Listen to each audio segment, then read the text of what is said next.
Doctor صاحب، گلے کے کینسر کی کیا وجوہات ہو سکتی ہیں؟ جی، گلے کے کینسر کی بھی بہت ساری وجوہات ہیں. آپ نے بڑا اچھا سوال کیا. اور بدقسمتی یہ ہے کہ پاکستان میں یہ بڑھتا جا رہا ہے کیونکہ لوگ اس کو سمجھتے نہیں ہیں یا اگنور کر دیتے ہیں. تو سب سے بڑی وجہ یہ ہے تمباکو نوشی. تمباکو نوشی میں نیکوٹین کے علاوہ اور بھی بہت سارے کیمیکل ہیں جو کہ اس کی وجہ بنتے ہیں. دوسرے نمبر پہ ہے شراب نوشی. یہ بھی بہت عام عادت ہے ایکسکیوز می.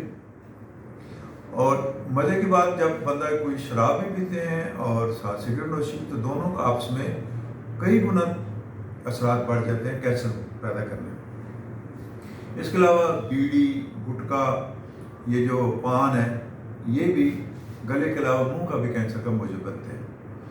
اور اس کے علاوہ وائرس HPV وائرس جو ہے وہ کاز کرتی ہے. پھر ناقص غذا اور وٹامن کی کمی، خاص کر وٹامن A اور C کی. اسی طرح ایسا ماحول جو فیکٹریوں کے قریب لوگ رہتے ہیں، فیکٹریوں کا دھواں اور فیکٹریوں کے کیمیکل، تو یہ ساری وجوہات بن سکتی ہیں. اچھا، تھوڑا سا میں ساتھ ہی بتاتا چلوں کہ کینسر کی علامات کیا ہے. ایک تو یہ ہے کہ اگر اللہ نہ کرے کسی کو کینسر ہو جائے گلے کا، تو مسلسل اس کو درد ہوگی، اور وہ درد 2 ہفتے تک یا ہفتے سے زیادہ رہے گی، اور عام دوائیوں سے اس کا آرام بھی نہیں آئے گا. پھر گلے سے خون آ سکتا ہے.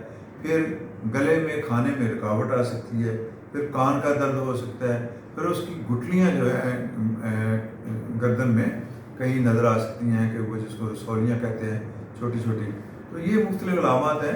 میری لوگوں سے، عام پبلک سے گزارش ہے کہ ان علامات سے کوئی ہو تو کسی مستند ڈاکٹر سے رجوع کریں، اس کو اگنور نہ کریں، اور پیروں اور نیم حکیموں سے بچیں. جی، شکریہ.